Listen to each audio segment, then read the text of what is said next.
수도권 인구가 이제 50%만은 넘지 말았으면 하는 게 소망이었는데 아마 작년 10월쯤 이제 50%를 넘어서서 세계 유례가 없습니다. 실은 대도시권이라고 보통 우리가 런던권, 동경권 이렇게 우리도 서울권도 일종의 대도시권에 속하는데 이런 대도시권형 수도권도 35%를 넘지 않죠. 뭐 당연한 그런 지론인데 우리는 이제 50%가 넘고 인구만 50%가 넘는 게 아니라 일종의 우리가 돈으로 이야기하면 신용카드 법인 사용액의 80% 정도가 수도권에 집중합니다. 대기업의 74% 정도가 수도권에 있고요. 좋은 대학도 한 70%가 여기에 있고, 그러니까 돈과 기회와 일자리가 다 수도권, 서울 생활권에 있다 이렇게 생각하는 거지요. 그래서 여기에 이제 집중 현상이 벌어지고, 이 집중 현상 때문에 제가 좀 송구한 말씀입니다만은 서울 특별 시민들께서는 또 특별한 시민이 되셔가지고 살기가 또 어렵지요. 여러 가지 교통도 혼잡하고 또 그만큼 삶에 과부하도 많이 걸리고. 저는 부동산 문제도 궁극적으로는 그런 측면에서 기인하는 바 크다 그렇게 생각하고요. 또 역으로 그런 만큼 우리 행정안전부의 정부 부처가 보수적으로 예측할 경우도 뭐 한 20, 30년에 228개 시군구 중에서 한 80개 정도는 문을 닫을 것 같다라고 하는 심각한 전망도 네. 있어서 저는 이게 국가 비상사태에 준하는 매우 극심한 불균형 현상이라고 보고 이것이 결국은 사회통합과 국민통합을 굉장히 크게 저해한다. 그리고 이 부분에 대한 개선 없이는 저는 정말 대한민국이 진정한 발전 또 문자 그대로의 새로운 나라 뭐 이런 것들이 어렵지 않느냐 저는 이렇게 인식하고 있습니다. 지금 성재호 위원장님 말씀에 그냥 조금만 덧붙이면요. 예. 이제 국토 넓이로 보면 수도권이 아마 10% 조금 넘는 정도일 텐데 인구 절반이 거기 사는 거죠. 그리고 부가가치의 약 3분의 2 정도가 이제 이 지역에서 창출되고 있고요. 그래서 수도권 인구 집중은 이제 기회와 일자리를 찾아서 사람들이 수도권으로 오는 거기 때문에 사회경제적 요인이 첫 번째 요소고요. 그동안 이제 정부 수립 이후에 70년 동안 진행된 이제 수도권 집중 현상의 결과가 지금 그렇게 된 거고요. 네. 이제 또 하나는 인구학적인 문제가 이제 앞으로는 또 생길 겁니다. 드러날 겁니다. 그러니까 수도권 규제를 계속해서 유지를 하고 또 지방의 이제 산업이나 문화적인 활성화를 북돋운다 하더라도 이미 그 사회적 인구 구성이 수도권이 상대적으로 젊게 편성이 되어 있기 때문에 작년도에 출생자와 사망자가 30만 이쪽 저쪽에 걸쳤죠. 거의 이제 같아졌습니다. 금년도에 최초로 사망자가 출생자보다 많아질 거예요. 예정되어 있는 건데 이 사망자가 출생자보다 많아져서 인구의 자연 감소가 시작되는 이 시점 이후에 그럼 어디가 더 많이 감소할 거냐?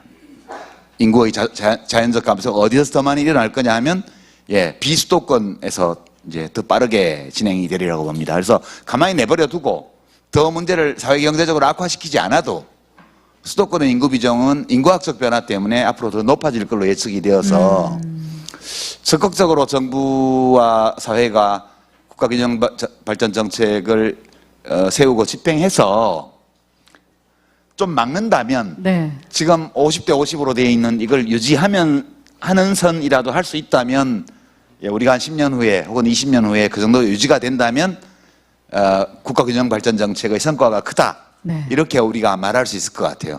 이제 하여튼 그렇게 좀 덧붙이고 싶습니다. 국가균형발전 이제 선포 10주년을 기념하는 이런 자리인데요. 2004년 1월 29일에 국가균형발전 선포식을 했었는데 그때 이제 지방화 3법이라고 그래서 지방분권법, 국가균형발전법, 실행정수도법 이 3개 법이 통과된 것을 기념해서 이제 기념식을 했던 거거든요. 근데 그때 이런 걱정들이 있었습니다. 그대로 놔두면은 언젠가 수도권 인구가 과반을 넘을 텐데 하는 그런 걱정을 했고, 그리고 어찌 보면은 그때 그 지방화 3법을 통과시킬 그 당시 노무현 대통령 말씀으로는 이 거의 마지막 기회일지도 모르겠다 하는 그런 말씀들을 하셨거든요. 네. 이미 이제 지금 수도권 인구가 50%를 넘어섰는데 그때는 곧 50%가 될 것이다. 근데 50%가 넘어선다는 얘기는 우리나라의 의사결정 구조 자체가 바뀐다는 얘기거든요.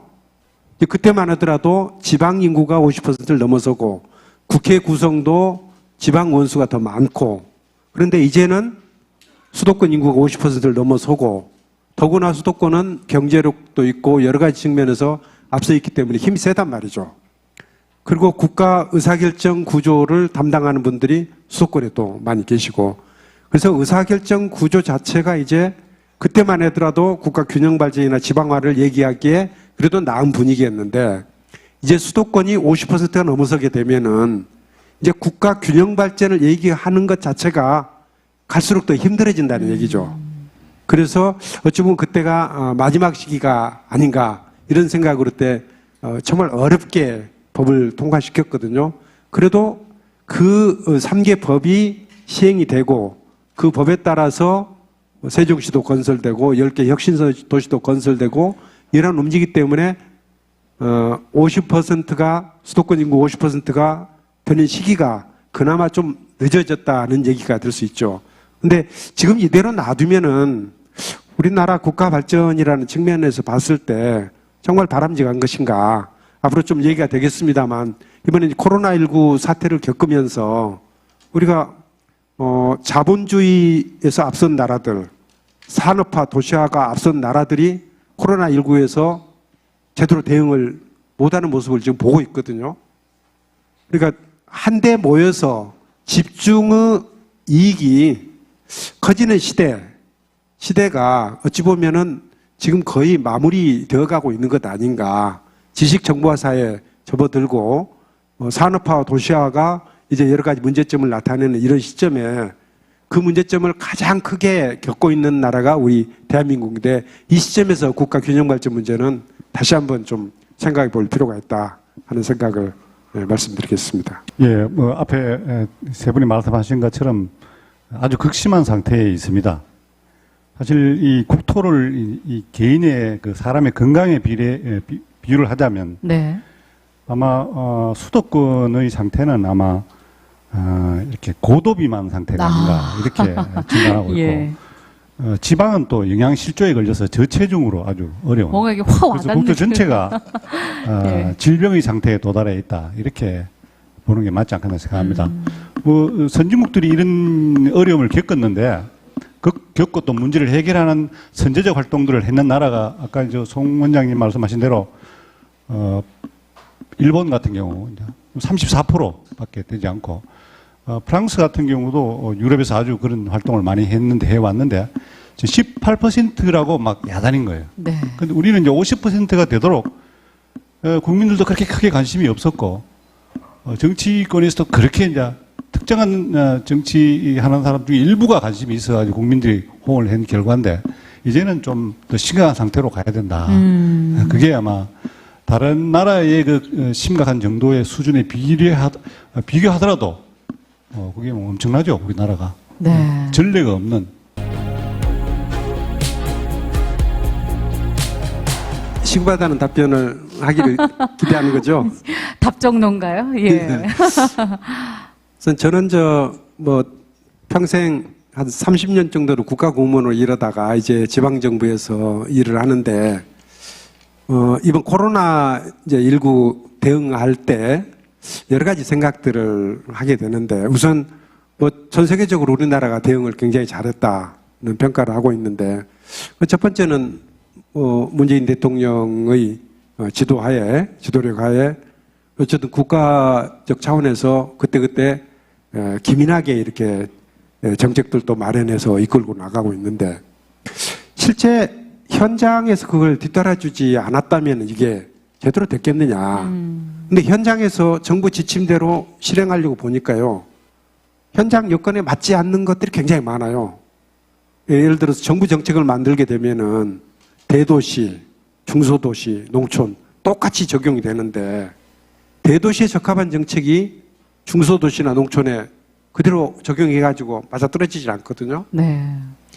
모든 정책이 아마 그럴 겁니다. 모든 정책이 현장에서 좀 재량을 가지고 일을 할 수 있도록 해야 그 효과를 높일 수 있는 부분이 굉장히 많은데 지금 현재 우리나라 국가 운영 체제는 지방이 재량을 가지고 현장의 문제를 해결할 수 없는 그런 구조라는 얘기죠. 예를 들어서 이제 지방자치라는 표현이 있잖아요. 지방자치. 지방이 자치를 한단 말이죠.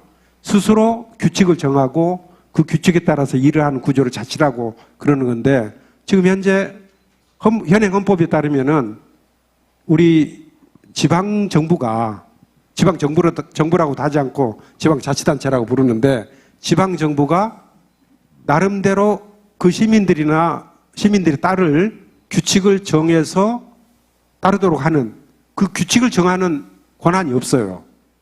그러니까 법률에 의하지 아니하고는 국민의 권리를 제한하거나 의무를 부과할 수 없도록 해놓고 있거든요. 어떤 규칙을 정하면 그 규칙에 따르도록 해야 되는데 지방 정부는 국가 권력에 의해서 법률에 따로 정해주지 않으면은 그 규칙을 새로 만들어서 지방을 자치적으로 이끌어 나갈 수가 없다는 얘기죠. 자치가 안 되는 거거든요. 네. 이런 구조화에서는 현장에서 그때 사정에 맞게 할 수가 없다는 얘기죠. 그럼에도 불구하고 이번에 이제 코로나19를 겪으면서 각 지방정부가 다양한 시책들을 개발해내고 이런 것들이 굉장히 큰 효과를 보고 국가에도 이게 오히려 국가 정책에도 반영되고 이런 모습을 보면서 지방에 좀 더, 현장에 좀 더 많은 재량을 주는 형태의 정부 운영, 국가 운영이 필요하지 않느냐. 그게 바로 저는 좀 노무현 대통령께서 추구했던 지방화의 가장 큰 목표가 아니었겠는가 이런 생각을 해봅니다. 국가균형발전정책이 시급하냐 시급하지 않냐 이렇게 물어보신다면 이것은 50년 전부터 시급한 거였고요. 근데 이 시급성을 정부가 인식하고 뭔가 적극적인 대책을 내놓기 시작한 것은 30년도 안 되고요. 네. 그리고 그냥 대책이 아니라 좀 입법이나 혹은 행정적인 조처를 통해서 강제적으로 뭔가를 강제적인 수단까지 동원해서 뭔가를 하기 시작한 것은 16년밖에 안 된 거죠. 아, 예. 지금 이따 이제 더 얘기를 해봐야 되겠습니다만 과연 국가균형발전 정책이라는 것을 강제적 수단만으로 할 수 있냐 그 문제가 있어요. 네. 지금은 우리가 강제적 수단을 동원한 이제 인위적인 그 균형 이런 것들만으로는 더 진도를 나가기 어려운 상황까지 지금 와 있는 거 아닌가 싶고요. 예. 그런 점에서 보면 입법이나 어떤 행정 조처를 통한 강제적인 국가균형 정책의 시행을 기반으로 해서 거기서 한 걸음 더 나아가기 위한 조처를 해야 되고 그렇게 나아가는데 뭐가 필요한지를 네. 지금 좀 따져보고 그 필요한 요소들을 북돋우고 살려내고 활성화하는데 이제 어떤 정책들이 있어야 될지를 좀 하지 않으면 네. 저는 50% 선을 수도권 인구 집중도 50% 선을 유지하는 것 자체가 몇 년 안에 불가능하다는 것이 드러나리라고 봐요. 예. 만약 지금 우리가 시급하게 뭔가 추가적인 대책을 강구하고 추가적인 정책을 투입하고 추가적인 역량을 찾아내고 이렇게 하지 않는다면 또 물론 그렇게 한다면 네. 저는 역전은 어렵겠지만 현재의 그 수도권과 비수도권의 인구 균형을 반반씩이라도 유지할 수는 있지 않을까 그런 좀 조심스러운 희망 네. 이런 것들을 좀 가지고 상황을 보고 있습니다. 조금 전에 이제 그 사람의 그 건강 상태하고 이제 국토에 대한 비유를 했는데 예. 그 고도비만 하니까 이제 좀 눈이 둥그러지셔가지고 깜짝 놀라시는데 예. 서울도 수도권도 건강한 상태가 아니라는 거죠. 네. 이번에 이 바이러스 원라인 사태를 보면 이 결국은 이렇게 사망하는 사람들이 기저질환에 걸린 사람들이 사망을 하거든요. 그렇습니다. 네, 예. 기저질환에 걸린 사람들이라는 사람들이 보통 아까 얘기한 그런 고도 비만 상태에서 많이 발생합니다. 아니면 영양 실조도 마찬가지죠. 예. 그러면 이제 그것들이 만성적 질환으로 평소에 뭐 당뇨병이라는 이런 것들이 있는 사람이 바이러스 감염이 되었을 때 다른 사람보다는 치명 현상이 나타나는 거죠. 그래서 그런 상태에 있으니까 수도권을 적절하게 그냥 놔두면 되지 않겠냐. 저는 그렇지 않다고 보고 응급적 처치도 필요하고 네. 단기적, 장기적 다양한 다각도의 처치가 시작돼야 된다고 저는 봅니다. 뭐 지금 진행하고 있는 것도 있지만 예. 좀 더 많이 연구를 하고 이걸 심각하게 다뤄줘야 된다. 저는 그렇게 보는 거죠. 뭐 전 위원장으로서 더 강조하는 측면도 있지만 시급한 정도가 아니죠. 거의 뭐 심폐소생술을 해야 될 수준으로 저는 생각을 합니다. 아, 예. 여러분 제가 어느 도라고 이야기를 안 하겠는데 각 도마다 초등학교가 20개 이상 없어집니다. 올해. 이게 초등학교만 없어지는 게 아니에요. 이렇게 초등학교가 없어진다는 거는요. 공동체가 없어진다는 뜻입니다. 그걸 둘러싼 문방구도 없어지고 호떡집도 없어지고 사람 사는 데가 그냥 없어지는 데인 거예요. 그러면 이제 도시공학자들은 그러면 좀 깡통 찌그리듯이 다 모아가지고 하나로 모아버리면 될 거 아니냐 이렇게. 그 콤팩트 한다는 게 그 말 아니에요. 근데 그게 사람 사는 걸 그렇게 하면 됩니까? 지금까지 살아온 데를 야, 그거 없어진다고 그럼 다 모으자. 폐교시키고. 그리고 마을 없애버리지 뭐 마을 이름 다. 이렇게 발상하는 게 인간적인 발상인가? 그걸 꼭 우리 시대에 해야 되는가? 근데 꼭 그런 일이 일어나야 되겠는가라는 데 생각을 해봐야 되는 거죠. 제가 예를 들어 80개 정도가 시군이 없어진다 그러면 거기에는 유구한 천년의 역사를 가진 도시도 있는 거예요. 그런 도시가 여기서 없어지면 되겠습니까? 그게 과연 이 우리 시대에 해야 될 일인가라고 생각해 보면 뭐 사회경제적 모든 문제를 떠나서 이건 너무나 시급한 문제다. 두 번째는요, 우리가 지금 국토연구원장님 계셔서 강호축 도입해서 굉장히 고마우신 분인데, 강호축이라는 게 강원도부터 해서 호남까지 이어지는 축이거든요. 경부축은 있어요, 우리가. 경부축의 물동량의 75%가 집중합니다. 모든 거에. 그 다음 한 20%가 호남축에 집중하는 거예요.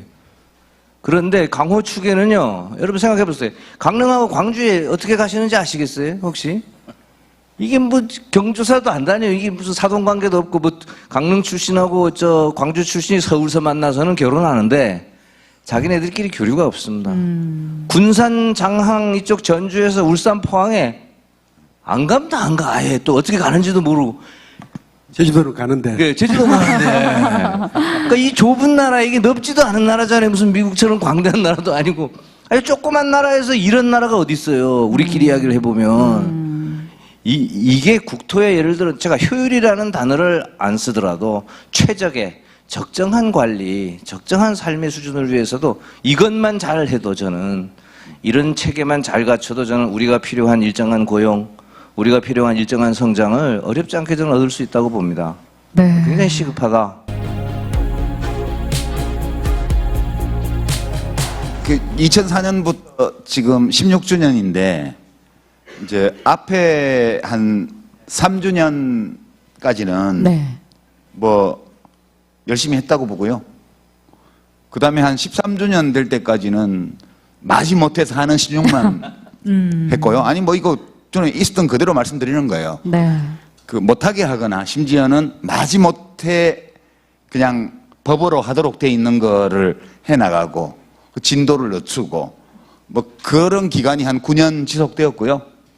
그 다음에 이제 지난 한 3년 동안에 그나마 지체되었던 것들을 속도를 올리고 이렇게 해서 공공기관 이제 지방 이전도 이제 완료를 하게 됐고요. 예. 이 16년을 전체적으로 놓고 보면 첫 3년과 마지막 3년 이때 뭔가 좀 이루어졌고 중간 한 10년 가까운 기간 동안은 별반 특별히 첫 3년 동안 다리를 이제 레일을 깔아놓은 것이 천천히 진행된 것 말고는 그런 게 없었어요. 없었고 네네. 이제 따라서 지금 공공기관 지방 이전, 수도권 공공기관 지방 이전이 완료된 지금 시점에서 보면 참여정부 때 노무현 대통령이 설계하고 입법 조처를 하고 행정적인 조처를 해놨던 것들이 이제 1차 마무리된 거라고 보고요. 그 내용은 제가 아까 말씀드린 것처럼 굉장히 강제적인 방식이었어요.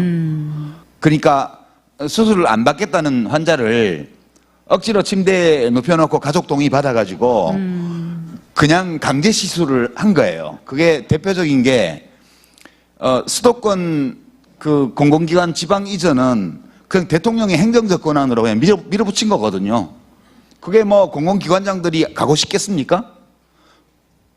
근데 안 가겠다고 했다가는 대통령 눈 밖에 나서 그나마 그 자리도 될 거 아니에요. 예. 그런 것도 오늘 있고요. 온몸을 쓰시면서 예. 그리고 이제 그 행정수도, 신행정수도도 헌법재판소에서 결국은 뭐 경국대전까지 끌어와서 위헌 결정을 내렸잖아요. 네. 이제 그 바람에 지금 행정 중심 복합도시로 이제 격화된 거죠. 지금 그렇게 된 거고. 그 다음에 그 노무현 대통령이 하셨던 이제 국가균형발전 정책 중에 사람들이 잘 생각 안 하는 중요한 하나가 국가위임 사무를 지방으로 이제 이전한 거예요. 네. 고유사무로. 네. 그러니까 국가 중앙정부에서 설계하고 정책을 만들고 예산을 편성해서 집행만 지방자치단체, 지방정부에 넘기던 것들 중에 상당히 많은 내용을 연차적으로 해서 몇 년간 지방 업무로 그냥 주고 예산도 다 넘기고 다 그렇게 했습니다. 그때 아우성이 좀 많이 났죠. 국가에서 해야 되는 건데 왜 지방으로 다 떠넘기냐. 그러면 어느 지방은 잘하고 어느 지방은 엉망으로 해가지고 무슨 소방관들 무슨 처우부터 시작해서 어린이집 유치원에 보육교사들 처우에 이르기까지 동네마다 이렇게 차이가 나지 않냐. 이제 그때 노무현 대통령께서 차이가 나야지. 결국은 지방행정의 수준 차이 때문에 시민들이 아, 이 동네 못 살겠어.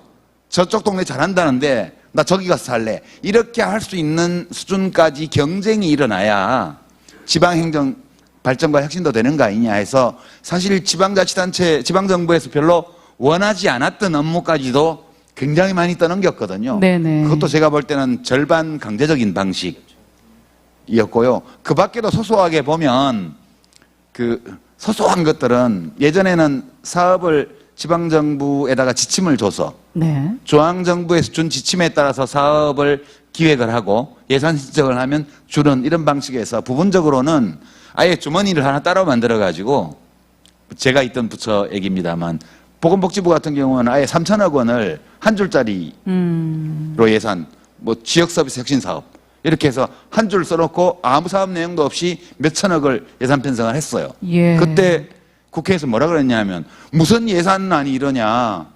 사업 설명도 하나도 없고 사업 내용도 하나도 없이 그냥 한 줄로 3천억이다. 이거 못 해준다 막 그랬어요. 근데 그런 방식이 다른 부처들도 있었는데 주머니만 만들고 돈만 넣어놓고 각 지방정부에서 그 취지에 맞는 아이디어를 짜서 가져가라는 거예요. 다만 심사는 중앙정부에서 하는 거죠. 네. 그래서 뭐 온갖 기기묘묘한 사업들이 나왔었거든요. 근데 그것도 반강제적인 거였어요. 왜냐하면 아이디어 내서 사업 계획서를 안 내면 돈 못 가져가니까. 네. 이제 그런 것들이 여러 차원에서 진행이 됐는데 역시 전체적으로 큰 틀을 보면 대통령의 의지에 따라서 이루어진 외과 수술적인 그런 조처였거든요. 그게 1단계 지금 16년 동안에 이제 마무리가 어느 정도 된 거고 네. 앞으로 더 큰 과제가 이제 와 있다. 일단 뭐 총평하면 그렇습니다. 그 유시민 이사장님이 아주 크게 잘 설명을 해주셨는데 그 전에 30년 전에도 사실은 뭐 산업지대에도 전혀 이런 것들을 하지 않은 것은 아니에요. 예. 좀 하긴 했는데 그게 아주 심각한 상태로까지 국가적 화두가 된 것은 아마 16년 전이라고 말할 수가 있는데 수도권 인구가 이렇게 집중이 되어버렸기 때문에 이제는 그런 적절하게 할 수 있는 정도의 수준이 아닌 거죠. 그래서 심각한 문제로 받아들여야 되고 다행스럽게도 이번 그 문재인 정부가 이런 분위기를 그 전 정부에서 이름을 바꾸었던 지역 발전 위원회 이렇게 네. 했었어요.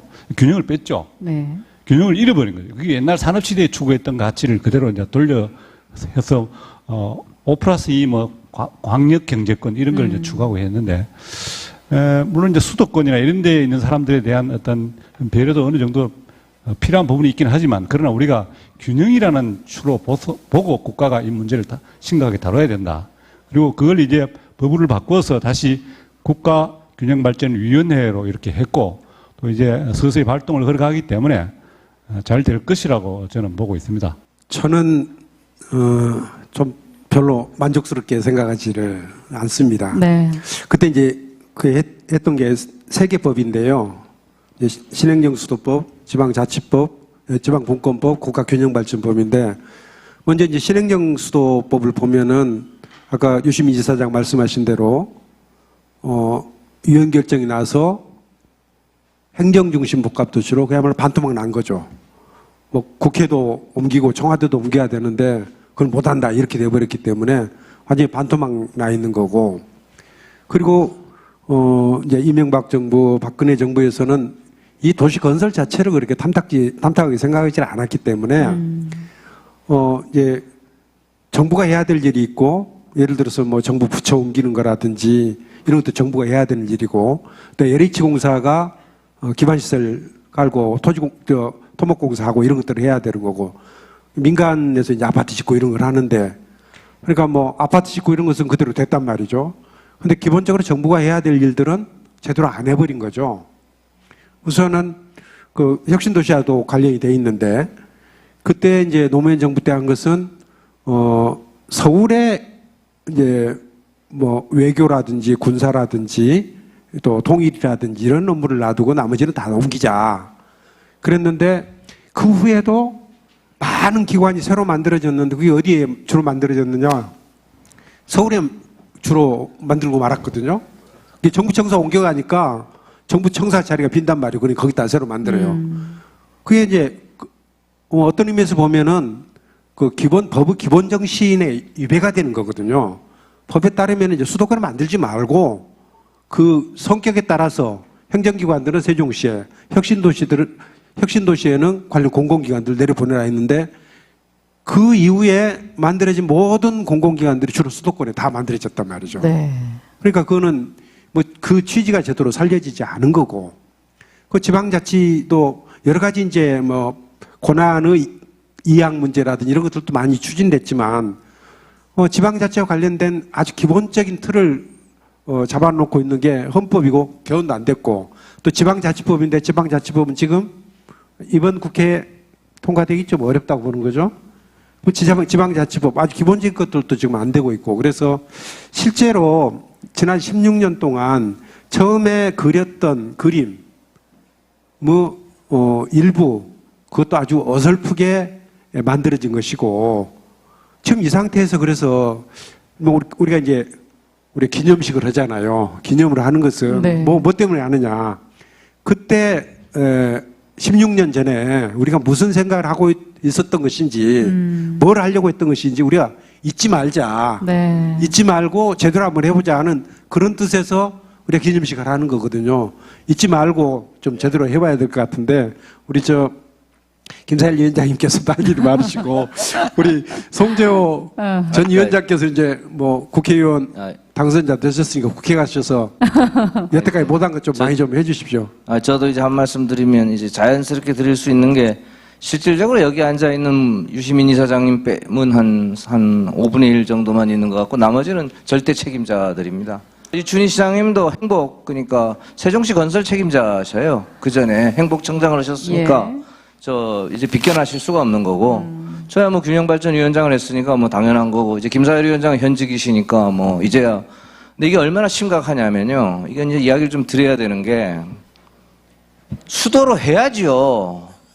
아니 그렇게 공무원들 저렇게 부처다 옮겨놓고 국회는 여기도 가지고 그렇게 세종에서 왔다 갔다 하게 해서 모든 행정력을 낭비하게 하는 나라가 어디 있습니까? 국회를 빨리 옮겨야 돼, 세종시로. 국회를 옮기려고 그러니까 수도가 아니면 못 옮기는 거 지금. 그러네. 네.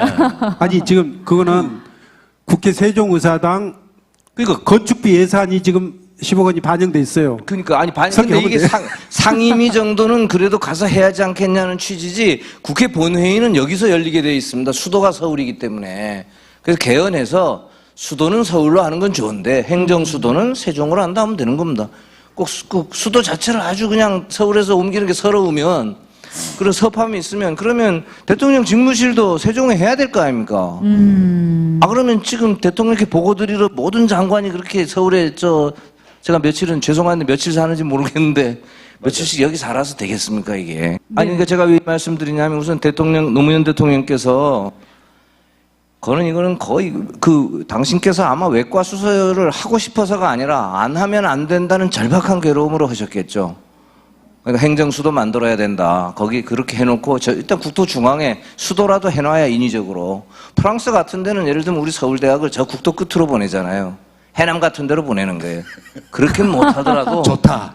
옛날에 스트라스부르크에 보냈거든요. 해남 같은데 공기도 맑고 다른 놀 일도 없어서 공부하기 좋아요. 그러니까 서울대학교가 강진에 간다고 생각해봐요. 전라남도만큼 그냥 확 그냥 그런 식의 거를 이제 하는 나라인데 예를 들면 국토중앙정도 그게 꼭 세종이 아니더라도 아마 중앙 정도의 대전 어디쯤 이렇게 하고 균형 발전의 기반이 갈 거다 하는 게 이제 하나고요. 그리고 공공기관 지방으로 이제 이전하셨다 그래서 153개 이전을 하셨는데 여기서 중요한 이야기가 하나 있습니다. 이전을 2007년에 시작해가지고요. 2017년에 이전을 마친 겁니다. 그러니까 원래 계획대로라면 2017년이면 2단계 이 도시 조성이 이루어질 때예요. 그러니까 공공기관을 이전하겠다는 게 그냥 인위적으로 이전하는 게 아니라 대통령 생각에 공공기관을 이전하고 공공기관과 관련된 여러 가지 기능적 집단 또 관련된 대학들이 이전돼서 거기서 클러스터적인 기능이 형성이 되고 그리고 기업이 창업되고 그리고 새로운 도시 기능을 갖추고 이렇게 1, 2, 3단계를 생각을 하셨을 때 2017년이면 노무현 대통령님의 그 머릿속에서는 대략 3단계 초반 정도가 된 정도 생각을 했는데 실제는 어떻게 됐느냐? 실제는 이명박 박근혜 정부가 이걸 안 하는 바람에 하기 싫었잖아요. 솔직하게 이야기를 하면. 공공기관 이전까지만 마쳤으니 그 이전하는 공공기관 임직원들은 얼마나 고생을 하셨겠습니까? 가로등도 없었다 그러고 심지어는 제가 처음에 균형위원장 되니까 욕만 바가지로 하는 거예요. 그냥 뭐 세상에 축사가 있고 뭐 도로도 없고 뭐 이런 데가 어딨냐 도시가. 그래서 이제야 문재인 정부 들어서야 사실 그 건설에 관한 법을 2017년 이후에 조성에 관한 법으로 사실은 개정한 겁니다. 예, 이게 실질적으로. 쉬운 문제가 아닌 거죠. 굉장히 어려운 문제예요. 대통령께서 가로등이요? 아니 국가에 이치기쌤 제가 하나만 제가 이거 어쨌든 제가 이런 이야기를 이제 말씀을 드려야 되는지 모르겠는데 그 제가 성경용 위원장님 보고 저는 그때 일기 균형발전위원회 본위원이었습니다. 그 노무현 우리 정부 때의 균형발전위원회 위원을 같이 해서 제가 뭐 사석에서는 형님이 이러니까 형님 이게 되는 게 아닌데 이게 되는 겁니까 그게 공공기관을 어쨌든 협약을 다 이루어서 해냈거든요. 세종시로 수도를 옮긴다고 했고 근데 이게 가능한 거였더니 이 성 위원장님이 노무현 대통령님께서 그게 걱정이 돼서 성 위원장 안 해도 좋아요 이러더래요. 근데 이 뜻은 사실은 안 해도 진짜 좋다는 뜻이었다는 게 자기가 가만 생각했더니 너무 힘들면 안 해도 좋아요. 근데 자기는 당신은 그걸 어떻게 들었는 거니? 반드시 해야 한다로 들어가지고 그걸 사명감 있게 추진했다 이게. 어쨌든 이명박 박근혜를 뛰어넘은 거지요. 뛰어넘은 정도가 아니라 솔직하게 이야기하면 싫었던 거예요. 아주 역사의 아이러니는 세종시를 가능하게 한 건 박근혜였습니다. 그렇잖아요. 이명박이 싫었는데 박근혜가 우리도 가서 농성도 하고 힘을 보탰지만 그때 권력 게임상 참 아이러니하게 된 거예요. 그래서 야, 이 바퀴라는 게 그렇게도 흘러가는구나 하는 생각을 저도 이제 하게 되는데 아무튼 이명박 박근혜 때는 세종시든 혁신도시든 이게 잘 되는 걸 보기가 싫은 거죠. 그런 균형 개발에 대한 개념도 없었을 뿐더러 그러나 어쨌든 그렇게 갖고 이제 문재인 정부 들어와서는 그렇다고 두 전임 정부가 아주 못했다 이래버리면 이거 그러니 그래도 잘난 걸 찾아보자. 하나라도 있지 않겠냐 해서 새로운 균형발전특별법은 실은 이명박 박근혜 정부를 뭐 속된 표현으로 말하면 그렇게 비판하거나 이러지 않습니다. 그럼 예를 들면 광역권의 개념을 우리가 써보자고 이명박이 했다든가 박근혜 정부가 소위 말하면 생활권의 개념으로 이걸 좀 시군을 그렇게 해보자던 것들은 우리가 추후 발전할 필요가 있다서 새 균형발전특별법은 다 계승하고 있습니다. 그 개념을.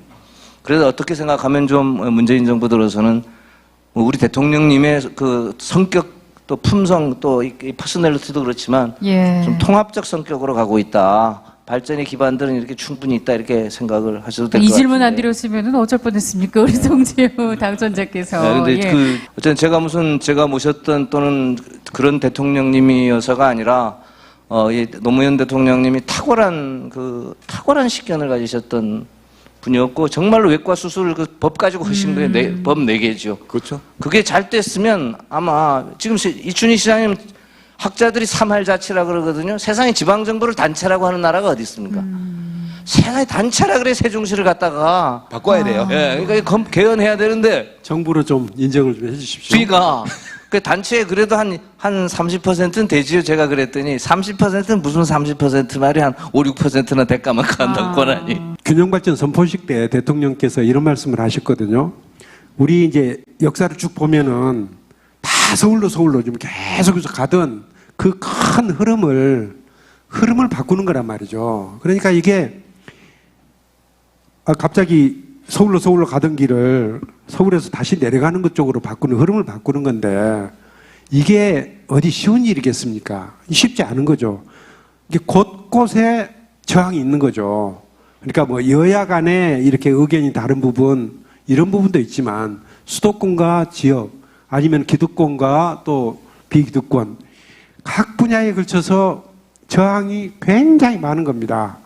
실제로 내려가는 우리 세종시로 내려온 공무원들이나 아니면은 혁신도시로 내려간 공공기관 임직원들 이런 사람들이 처음부터 선뜻 이렇게 가고 싶어 했겠냐고요.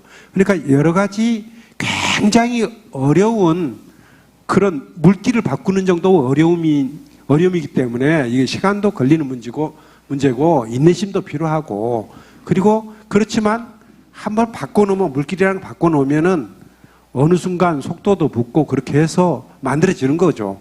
우리 세종시도 처음 와서 이게 허벌판에다가 행정중시 복합도시 건설청 만들어가지고 뭐 대통령 오시라고 해서 이제 개청식을 했거든요. 언제 이거 만들었냐 그랬는데 이게 벌써 이제 도시가 반 넘어 이렇게 됐단 말이죠. 네. 그러니까 우리가 좀 답답하게 생각하면서도 한편으로는 상당한 진척이 있는 거거든요. 그래서 인내심을 가지고 또 새 희망을 가지고 좀 해 나가면은 언젠가는 이 지방의 흐름이라는 게 좀 형성이 될 거란 말이죠.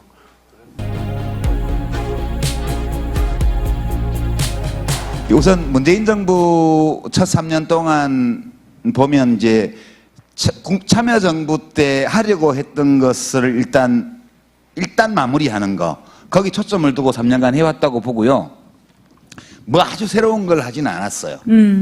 근데 노무현 대통령께서 이게 몇 년 걸려서 1단계 이게 끝나면 그 다음 단계로 가리라고 상상하셨던 그게 지금 안 되고 있었잖아요. 예. 그래서 이제 글로 넘어가기 위한 준비들을 동시에 해온 기간이었다고 저는 평가를 합니다. 우선 보시면 이제 법 이름이 달라졌죠. 아까 송재우 위원장께서 좀 말씀하셨는데 처음에 이거 시작할 때는 공공기관 지방 이전에 따른 혁신도시 건설 및 지원에 관한 특별법 이런 걸 만들어 가지고 뭐 한국전력부터 시작해서 다 보내고 전국 10여 군데의 혁신도시를 만들었어요. 네네.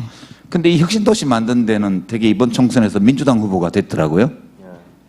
그래서 제가 음성, 진천, 증평 이런 데에도 여당 후보가 당선이 되고 원주, 갑을 다 여당이 되고 물론 이제 영남 지역에는 좀 안 그랬지만 나머지 지역들은 대부분 혁신도시 있는 데들은 여당 후보가 이겼더라고요. 그렇습니다. 그 얘기는 예. 혁신도시가 있는 곳의 유권자들이 그 효과를 어느 정도는 체감하고 있다는 뜻으로 저는 해석을 했고요. 그리고 앞으로 그게 더 커지고 발전해야 된다는 의사표시를 하신 걸로 저는 이해를 해요. 여론조사나 이런 것보다는 선거에 투표하는 게 훨씬 더 확실한 민심이거든요. 그래서 저는 이 정책은 적어도 혁신도시가 만들어진 지역에서는 강력한 지지를 받고 있다 이렇게 해석을 하고요.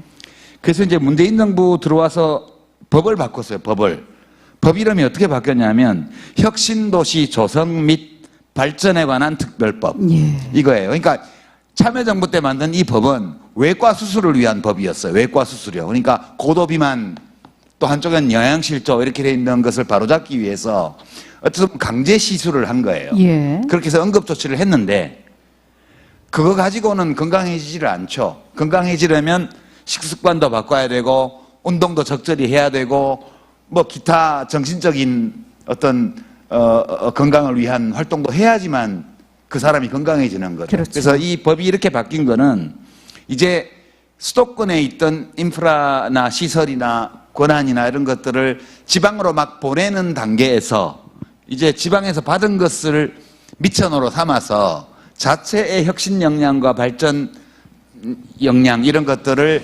조성하고 거기서 자기한테 맞는 어떤 것들을 창조해 나갈 수 있도록 이제 동기를 부여하는 그런 쪽으로 지금 전환을 준비하고 있는 과정이다. 예. 이렇게 보고 그거기 때문에 아직은 성과가 안 보이죠. 이거는 1단계에 노무현 대통령이 하셨던 외과적인 처치 시술보다는 훨씬 더 알아보기가 힘들어요. 이거는. 그리고 나중에 잘 되고 나면 그게 정부의 어떤 정책의 성과라든가 혹은 대통령의 공로로 기록되는 것이 아니고 네. 그 혁신을 실제로 현장에서 이끌었던 지방정부의 몫으로 평가가 넘겨질 가능성이 커요. 네. 그러니까 중앙정부와 대통령으로서는 잘 돼도 별로 자기가 빛이 날 일은 없는 그런 사업인데 저는 차분히 그 방면에서 준비를 하고 있고 그리고 이것을 성사시키기 위해서는 아주 세부적인 많은 정책들이 필요해요. 그 인프라부터 시작해가지고요. 근데 네. 한 10개 분야에 걸쳐서 이 혁신도시를 중심으로 새로 조성되어 있는 지역의 혁신 역량을 확대하고 발전시키고 성과를 내기 위한 보완 조처들을 또 이제 지금 준비를 하고 있죠. 그래서 이제부터 시작 아닐까, 2단계는. 근데 저도 그냥 솔직하게 이야기할게요. 이 사장님 뜻하고. 지금 통계도 좀 잠깐 이용하셨는데, 그냥 쉽게 이야기하면 나주에 한전이 갔는데 우리가 그걸 나주라 혁신도시 하면 광주가 싫어하니까 공식 명칭은 광주 전남 혁신도시입니다. 나주에 있죠. 나주에 있는데 이제 그거 가지고 이제 광주 전남이 뭐 협력을 어떻게 하느니 나주가 뭐가 답답하고 중앙정부는 어떻게 하냐 해서 자기네들끼리 싸움도 많고 뭐 갈등하지만 어쨌든 뭔가 더 최저간을 만들고 갑니다. 그런 거 보면 이제 이 혁신도시가 제대로 가는구나 생각을 하는데 기업만 한 600개가 있어요. 에너지 관련 기업이 600개가 있습니다, 이미. 그리고 한전공대 세계적인 에너지 대학원을 만든다 그러잖아요. 그렇게 해서 만들면 저는 그거 하나만도 제 속으로는 두고 보십시오만 30년 후에 광주 전남이 먹고 산다 이렇게 생각합니다. 그러니까 이거는 굉장히 탁월한 혁신도시라고 하는 건 잘하면 정말로 탁월한 건데 제대로 해야 되는 거죠. 우리 이사장님 말씀하신 대로. 그러면 지금 우리 법에 의하면 가게 돼 있는데 현재 153개를 보낸 건데 뭐 우리 국토연구원장님이 몇 개쯤 더 갈 거라고 평가하시는지 모르겠습니다만 제가 볼 때는 한 200여 개는 더 가야 돼요. 그게 법을 지키는 겁니다. 그러니까 가게 돼 있는데 왜 안 가냐는 건데 그거를 다만 사회적 합의를 통해서 이제 좀 가보자. 옛날처럼 외과 수술적으로 하지 말고 설득하고 좀 좋은 도시 기반도 갖추고 교육 의료 기반도 갖추고 이래서 이제 가야 되지 않겠냐. 법을 따라. 이렇게 해서 가보자는 측면이 있는 거고요. 혁신도시마다 높낮이는 있는데 어쨌든 기득권이라고 하는 대한민국의 몇 퍼센트가 될지 모르지만 고 10% 정도의 역량만 가지고 나라 발전을 하는 데는 한계가 있다. 그럼 나머지 7, 80%의 이 역량을 우리가 어떻게 좀 극대화할 것인가를 물리적으로 해결한 게 저는 혁신도시라고 보는 거예요. 네. 그래서 이게 영남 투표율이 우리가 예를 들면 민주당이 지더라도 영남 투표율이 상당히 이게 증가한 거는 혁신도시의 추동한 근거가 큰 겁니다. 이게 지금 그러니까 갑자기. 혁신도시에 있는 데마다 당선이 다 됐잖아요. 지금 네. 지금 유시민 이사장님이 이 말씀을 하셔서 실제로 기득권의 질서의 판을 노무현 대통령께서 처음에 아마 그렇게 구상하셨던 것 같아요. 네. 바뀔 거라고. 뭐 그것까지는 모르겠지만 피하시는데요. 그게 바꿔지는 측면이 사실 강하다. 그러니까 네. 새로운 질서를 창출하는데 그 질서가 결국 기존의 질서를 예를 들면 해치거나 그걸 하는 건 아닙니다. 네. 제가 이거 조금만 더 말씀 하나만 더 드리면 예. 형제가 4명이에요. 큰형이 제일 잘났고 막내가 제일 못났어요. 우리 집도 그런데. 그 큰형 보고 야 네가 좀 돈 벌어가지고 아버지가 내가 다 네한테 돈을 줄 테니까 네가 좀 돈 좀 많이 벌어서 동생들 좀 살리고 이렇게 해라 해서 큰형이 그렇게 하겠습니다 했어요. 근데 실제는 어떻게 될까요? 큰형이 정말로 그렇게 해서 다 사형제들 논아주고 그럴까요? 형이 혼자 다 먹지 않을까요? 혼자 다 먹어요. 예를 들면 혼자 다 먹으니까 막내는 무슨 개털되는 거야. 아주 속된 표현으로. 우리가 이게 이런 거점적 발전 전략이 이 나라 발전 전략 아닙니까? 예. 예? 그리고 우리 기재부에 계셨다가 균형발전위원회 와서 균형발전 논자가 된 진승호 단장님 계신데 세상에 갑자기, 예. 아니 제가 굉장히 기재부 공무원한테 죄송합니다. 세상의 타당성이라는 걸 검토해서 예. 투자 대비 수익이 얼마 나오냐를 가지고 재정을 배분하는 나라가 어디 있습니까? 그럼 돈 되는 데만 다 그게 나올 거 아니에요? 그래서 돈 되는 데가 어디예요? 사람 많은 데 아닙니까? 그렇죠. 거기는 재정 투자가 안 가도 민간 투자가 일어나는 데 아니에요. 재정 투자는 그런 게 안 되는 데를 해야 될 거 아닙니까? 네. 나라 예산을 쓰는데 그 예타제도 해가지고 예비 타당성 제도 이걸 면제를 한번 하기 위해서 그 문재인 대통령께서 선제적으로 한번 하셨는데 네. 그거 가지고 뭐 조중동이나 뭐 엄청나게 뭐 그거 해댔죠. 뭐 비효율적으로 예산을 쓰느니 선심성 예산이니 선거 앞두고 뭐 전혀 그런 거 아니에요. 그런 걸 하지 않으면 지방에서 할 수 있는, 지역에서 할 수 있는 걸 아무것도 할 수가 없어요. 지역은 세금은 내는데 그 어느 군수가 저보고 생명체 수로 예산을 배분하자는 거예요. 사람 수로 예산을. 그러니까 나무도 관리해야 될 거 아니냐, 자기네가.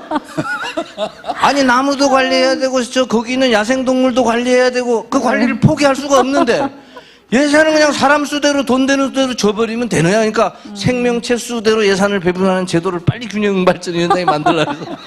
동의하는데요. 이제 어느 정도 마무리하고 2단계 새로운 일을 시작하기 위한 전환기에 놓여 있다는 말씀에 대해서는 뭐 전적으로 공감을 하는데, 다만 이제 저는 아직도 마무리 단계에 있지만 마무리 끝이 아니라 아직도 마무리해야 될 일이 굉장히 많이 남아있는 그런 상태다. 이걸 좀 확실히 했으면 좋겠다. 그러니까 예를 들자면은 우리 세종시 같은 경우에 여성가족부도 굳이 서울에 있을 필요 없거든요. 관계되는 부처들이 다 세종에 내려와 있고 여성가족부도 내려와 있고, 제가 송재우 위원장님께도 그렇게 말씀드렸는데 아직도 서울에 계시는데 우리 김상일 위원장님께서는 국가균형발전위원회가 서울에 있으면 되겠습니까? 이제 뭐 지방분권위원회 그리고 각종 그 위원회들 정부 뭐 무슨 부 이렇게 안 붙어 있어가지고 다들 국민들이 모를 것이다 이렇게 숨어 있는 부처들 전부 이끌고 이렇게 세종시로 내려오고요. 그리고 혁신도시도 실은 10개 클러스터를 각각 만들자고 그랬는데 그때 노무현 정부에서 결정한 이후에 많은 새로운 공기업들도 생기고 그랬는데 그런 것들도 다시 다 내려보내야 됩니다. 이 일을 빨리 마무리 지어야 그 다음 단계로 갈 수 있고. 네. 두 번째는 이제 세종시나 혁신도시 이런 만들어지게 되면은 결국 이 도시들을 이제 미천을 주었으니까 국가에서 강제로 빼앗아서 미천을 주었는데 그럼 어떻게 발전시킬 것이냐. 클러스터를 만들어서 발전시켜야 된다는 그런 이론 아닙니까? 그런데 그것을 나는 각 지방의 힘으로 할 수 있게끔 권한을 주자는 얘기죠. 네. 그렇지 않으면은 늘 지역 간에 싸우다. 정부에서 예를 들어 공모사업 한다. 뭐, 오늘 내일 그거 하죠. 가속기. 예. 뭐 싸움이 이렇게 터지게 돼 있는데 모든 공모사업이 그렇거든요. 정부에서 모든 권한을 움켜쥐고 결정을 하는 그런 구조에서는 전부 중앙정부에 매달릴 수밖에 없는 거란 말이죠. 그래서 적정한 재원을 지방에 나눠주고 그 재원 가지고 우리 지역에 뭐가 좋겠는가를 판단해서 거기에 집중하게끔 만들면은 지역 간 싸움도 없어지는 거거든요. 네. 그래서 이제 우리 세종시와 10개 혁신도시 또는 기업도시들 이런 도시들은 어떻게 발전시켜 나갈 것인가를 여태까지 국가에서 지도도 많이 해주고 지원도 해줬으니까 지금은 지방의 힘으로 앞으로 어떻게 발전시킬 것인지에서 고민도 하고 실제로 실행도 하게끔 만들어주는 것 이게 좀 필요할 것 같고요. 네. 뭐 이걸 위해서도 저는 앞으로 지방 분권 개헌이라든지 지방자치법 개정이라든지 이런 일들이 굉장히 많은데 송재우 위원장님 잘 당선되셨습니다. 가셔서 좀. 예. 지금 보통 시대를 나눌 때 이제 BC, AD 이렇게 비포 크라이스트 기원전과 기원전과 후. 서기 예, 이렇게 예. 예. 예수의 그 탄생을 중심으로 그렇죠. 이렇게 서구가 달력을 만들어놨는데 네네. 최근에 이제 그런 얘기를 해요. 뭐 BCAC로 이제 해가지고 이 비포 코로나, 애프터 코로나 이렇게 그런 얘기를 하는 사람들이 신조어입니까? 있어요. 신조어인 셈이죠. 예, 근데 몰랐습니다. 저는 그게 갑자기 지금 2020년에 일어난 사건은 아니고 네. 우리가 역사적으로 동물에게 해마다 이렇게 이런 질환들이 오고 사람에게도 가끔 이렇게 오고 있는 중에 있기 때문에 상당한 의미가 있는 얘기는 맞다고 봐요. 아마 지금 어떤 분들은 이런 코로나 사태가 이 지역을 굉장히 어렵게 한다. 네.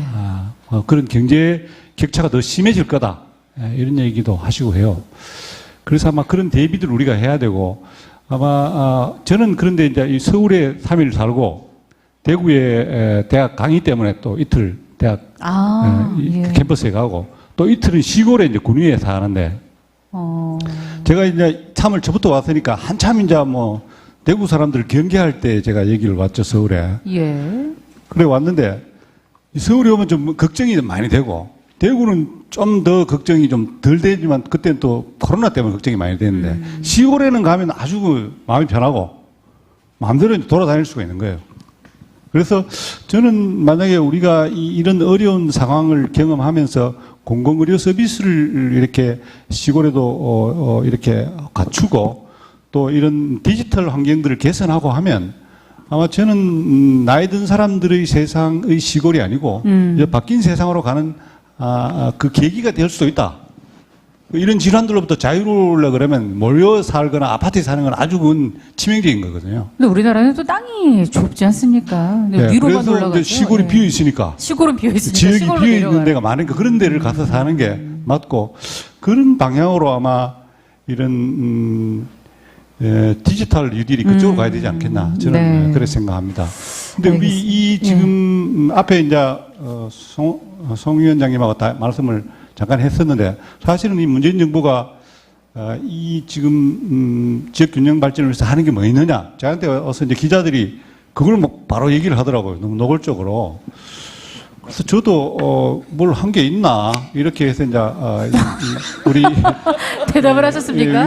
위원회 그 이제 예. 일하시는 분들하고 이제 상의를 해보니까 네. 그런 건 아니고 이 이제 일을 하는데 어떤 식으로 하냐면 이렇게 48조의 돈을 생활 SOC에 투자를 이제 하고 있는데 네. 그러면 3년에 한 해 16조씩 그렇죠. 이 돈을 투자하는 큰 돈이죠. 예. 이 돈을 하는 방식을 이렇게 만들어서 하나씩 나눠주면 이제 나눠 받았다 할 텐데 지역이 주도하도록 해가지고 네가 원하는 방법을 지역의 발전의 방법을 내라 그렇게 해서 해주는 식으로 이렇게 진행을 오더라고요.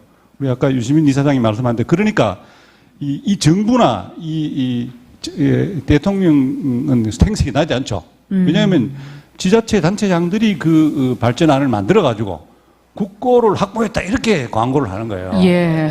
그 정부에서는 돈만 준 거밖에 없는 거예요. 그걸 한 게 없다 이렇게 얘기하는 참 그러나 조금은 생색은 안 나지만 그게 결국은 지역을 살리는 방법으로 가지 않겠나. 그렇습니다. 저는 그래서 아주 이 대통령이 참 순진하신 분이구나.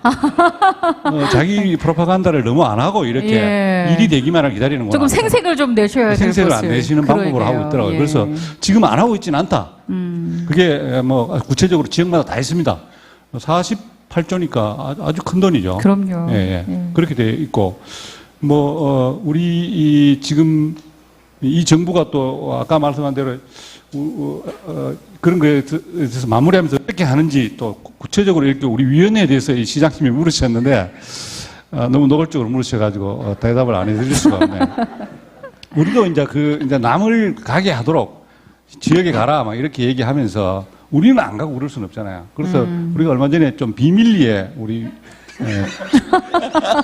이제 대통령위원회가 9개인데 그 중에 80명의 직원을 가지고 있는 가장 큰 위원회예요. 그래서 이게 제일 16년간 오랫동안 지속이 됐고 또 직원들도 제일 많아요.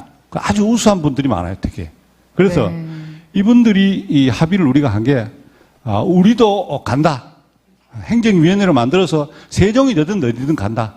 그렇게 우리 합의했습니다. 시장님 뭐 그걸 가지고 오늘의 헤드라인은 예. 국가균형발전위원회 세종시로 간다 이렇게 우리도 이제 그림이 그렇게 존재한다고 생각합니다. 알겠습니다. 너무 걱정하지 마시고. 예. 제가 시청자들 위해서 네네. 이거는 소개를 좀 해야 될 것 같아요. 어떤 제가 소개를? 예. 오늘 이 토크 콘서트 때문에 미리 자료 조사를 좀 하고 나왔거든요. 네.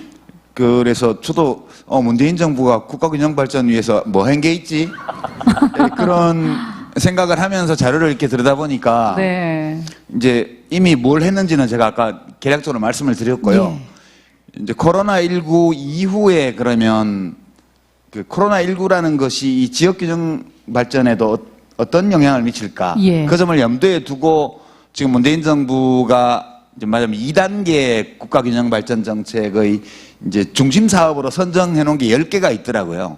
근데 어떤 거는 이거는 뭐 그하고 상관없이 해야 되는 거 아니야? 이런 거가 있는 반면 네. 어떤 것은 이거는 진짜 중요하구나 이런 것도 있었어요. 그러니까 예컨대 생활 리소시 복합화 이런 거는 사실 국가 균형 발전과 무관하게 그 시골에 가면 저기 농촌에 가면요 보건지소 따로 있고 목욕탕 따로 있고 뭐 또 방문 간호 서비스 이런 거 하는 데가 또 따로 있고 막 다 따로 놀아요. 예, 근데 예. 사실은 보건소 지하에 목욕탕 넣어놓고 2층 보건지소에 방문 간호 요원들 배치해 한 놓으면 곳에. 셔틀 돌리면 되잖아요. 근데 그거를 정부 사업들이 다 칸막이가 있어가지고 이게 네. 지금 따로따로 된 거예요. 네. 이거를 같이 지으면 못하게 한다 그러더라고. 제가 정부에 있을 때도 그랬거든요. 네. 이 사실 제가 그때 아이디어를 냈던 건데 이런 거는 그냥 해야 되는 거고요. 네. 그다음에 지역 경제 활성화 이거 노상해야 되는 거고요.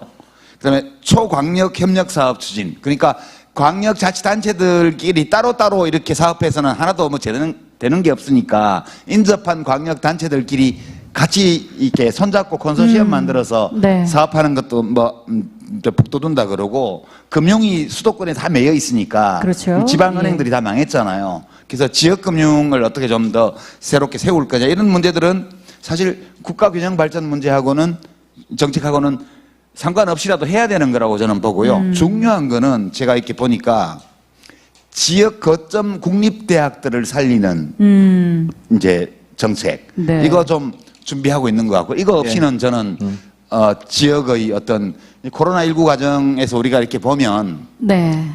서울을 이렇게 뉴욕 같은 대도시, 뉴욕, 파리, 마드리드 이런 런던 이런 도시들하고 비교를 해보면 그 코로나19 방역의 상대가 안 돼요. 지금 성과로 나타난 걸 그렇습니다. 보면 예. 우리나라가 전국적으로 그렇지만 아예 대규모 발생 사건이 한 건도 없을 정도로 콜센터 빼고 다 막았고 콜센터도 쫓아가서 다 막았습니다. 결국은. 네.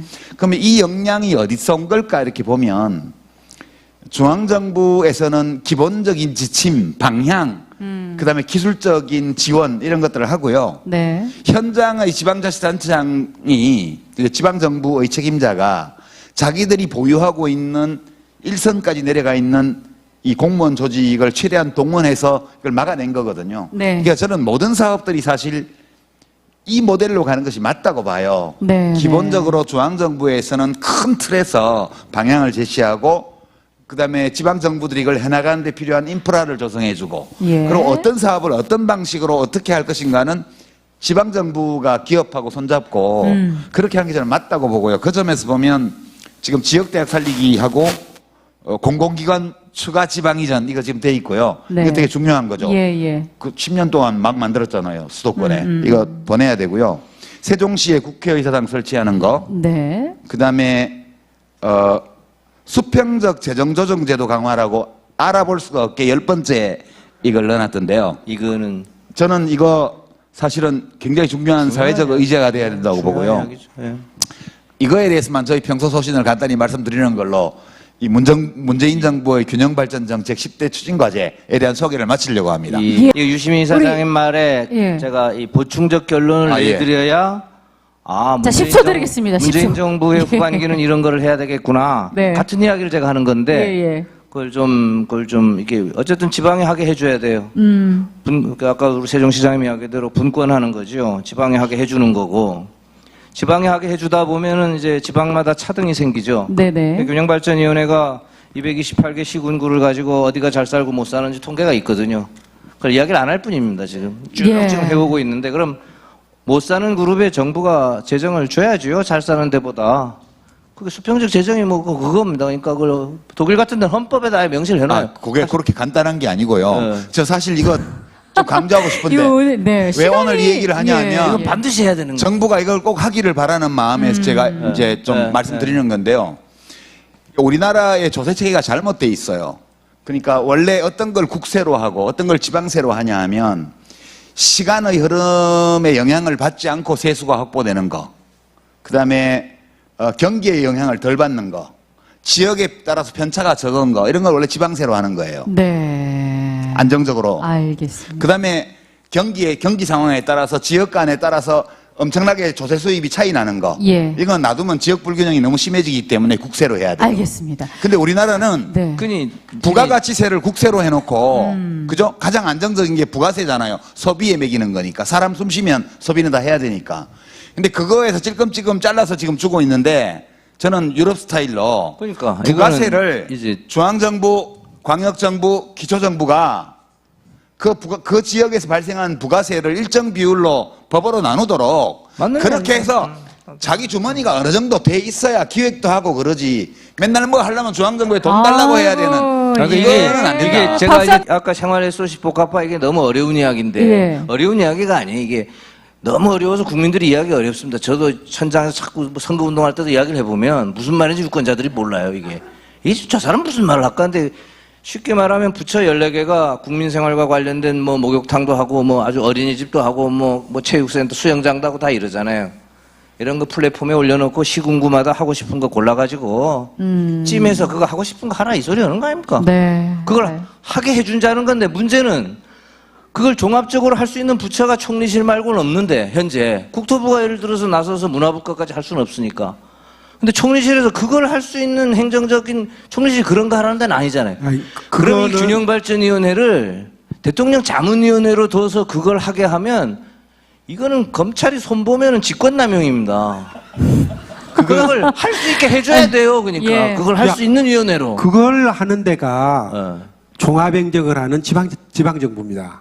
아니, 지방정부는 지방정부가 하게 해주되 하게 서울에서 이걸 찜해가지고 주는 역할을 하는 역할은 균형이가 하는 게 맞는데 그러면 여기 말이 나왔으니 세종시로 가기 전에 균형발전위원회를 행정위원회 성격으로 하는 걸 의논해봐야 된다는 거죠. 이제는 저는 자, 찬성입니다. 알겠습니다. 경북대학교 서정혜입니다. 네. 예. 방금 네 번 패널들 모시고 토크쇼 잘 들었습니다. 국가균형발전에 대한 당위성, 심각성, 시급성, 그다음 시국연의 평가 잘 들었습니다. 생각한데는 이 자리가 여기 있는 분들은 다 공감하는 것 같습니다. 그런데 여기서 아무리 떠들어봐야 그것이 공허한 메아리로 들어오지 않나라는 생각을 듭니다. 예를 들어서 우리가 전 국민이 이것을 공감을 하느냐의 문제입니다. 수도권에 있는 분들 공감할까요? 그렇지 않습니다. 우리가 국가균형발전이라는 것은 이거는 국가적 책무입니다. 아마 헌법 조문에 가치로서 균형이 몇 번에 들은지 아십니까? 제9장 경제 부분이 119조부터 124조까지 그 부분에 4번이나 균형 있는 말이 나옵니다. 국가의 책무입니다. 예를 들어 외과 수술 이야기를 했었습니다만은 만약에 국민적 공감대를 얻어가지 못한다면 외과 수술을 해야 됩니다. 그런데 여태까지 외과 수술이 참 힘듭니다. 민주적 광고를 국민적 공감대를 하려고 하고 있습니다. 네. 좀 더 강력한 의지를 갖고 추진하지 않는 이상은 지금 50대 50 유차이가 더욱더 지난한 일이 되지 않을까. 그래서 공허한 메아리가 되지 않게 오늘 토론회도 수도권에 있는 분들 모셔가지고 같이 공감대를 형성했는 그런 자리가 되었으면 좋겠습니다. 제가 답변하는 게 나을 것 같아요. 세종시장님 계시고 시장님, 국가균형발전위원장을 하다가 국회로 가신 분이 네. 계시고 현직 계시기 때문에 네. 대통령 직속위원회잖아요. 네. 그러니까 그 청와대의 정책결정 담당자들하고 그냥 수시 소통하고 있는 거라고 보시면 되고요. 네. 이제 국회에서 입법은 또 국가균형발전위원회에 몸담았던 분들이 아주 여러 분 이번에 당선인으로 예, 그렇죠. 이제 예. 오셨더라고요. 그래서 이제 모임 하나 만드실 거죠? 예, 이렇게 국회 모임 하나 만드시고 예. 이제 그 국가균형발전위원회는 이제 비밀 회동을 하셨다 하니까 세종시로 뭐 옮겨가시든가 알겠습니다. 뭐 이렇게 하시고 또 예. 대통령하고 정책실장님하고 등등 해서 좀 더 강력하고도 실효성 있는 네. 2단계 국가균형발전 정책에 대한 패키지를 또 마련해 나가시고 네. 입법 필요하시면 이쪽으로 오더를 주시고요. 오더를, 예. 그렇게 하시면 될 것 같아요. 근데 이제 한 가지 문제가 좀 빠진 것 같은데 이게 이제 정부 또 국회 이 제도권 내에서 좀 많은 일들이 이루어지고 그래야 되겠지만 아까 국민 공감대 형성이라는 차원에서는 실은 시민사회의 역할이 굉장히 중요합니다. 근데 상대적으로 보면은 이제 최근 들어서 촛불혁명 이후에 시민사회의 역량, 수준, 이런 것들이 많이 커지고 높아졌단 말이죠. 이런 것들이 우리 국가 균형 발전과 또 지방 분권에도 관심을 쏟도록 또 이끌어내는 뭐 그런 노력이 필요할 것 같고요. 아마 여기 계신 분들이 그런 그 제도적인 역할을 많이 해주실 필요가 있다 이렇게 생각을 합니다. 예, 알겠습니다. 뭐 죽을 힘을 다해서 다 해야지요. 늘 2등은 하는 정책인데 현안에 밀려서 1등하기가 어려운 정책입니다. 늘 그 헌법적 가치나 필요성에 대해서 다 정부뿐만이 아니고 다 저는 국민적 공감대가 있다고 보고요. 근데 늘 이것보다 급한 현안이 생겨가지고 그래서 늘 좀 그런 데서 밀리는 부분인데 좀 장기적인 설계를 해서 제대로 제가 해나가야 된다고 생각하고요. 이번 정부에만 할 게 아니고 계속 저는 이어져야 되는, 그러니까 다음 정부가 해야 되는 숙제도 지금 정부에서 잘 만들어야 되고 그렇게 이어져야 된다고 생각하고요. 하나만 마지막으로 강조를 드리면 경남의 이야기인데요. 부품 조선소가 이제 어려워서, 근데 이제 우리나라가 조선 기술 경쟁력이 꽤 있어서 부품 업체가 이제 건실합니다. 할 수 있어서 이제 한 2천억 정도 계약을 하게 됐는데 이게 신용 등급을 평가하니까 A가 안 나오는 거예요. 그럼 국제금융기관은 보증을 해줄 수가 없거든요. A가 안 나온다는 이유로. 경남지사는 이건 그냥 주기만 하면 될 것 같은데 그 보증할 수 있는 권한을 경남에 가지면 어떻겠냐는 게. 그래서 제가 예를 들어서 이렇게 말하는 건 좀 지방이 스스로 할 수 있겠냐는 걱정이 조금 있더라도 이제는 지역 스스로가 그걸 할 수 있게 좀 과감하게 그런 부분들에 대한 우리가 분권과 준비와 실행을 진짜로 해야 된다 하는 걸 강조하는 걸로 제가 이제 저는 마무리를 하겠습니다. 예, 감사합니다. 우리가 해야 될 일이 크게 보면은 두 가지가 있는 것 같습니다. 하나는 중요한 일이고 하나는 급한 일입니다. 근데 대체로 중요한 일과 급한 일 중에서 일상적으로 매일같이 선택하는 것은 늘 급한 일입니다. 정작 중요한 일은 계속 밀어놓고 못하게 되고 많은 것 아닌가 싶은데 저는 국가 균형 발전이나 또 지방 분권 문제가 우리 국가 미래를 내다볼 때 정말 중요한 과제가 아닌가 싶습니다.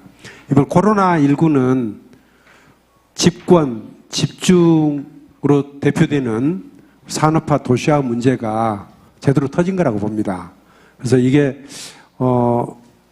덜 집중된 사회를 만들어야 되고 덜 집권화된 제도적인 틀을 만들어야 이런 문제에 대해서 제대로 해결할 수 있다고 생각을 합니다.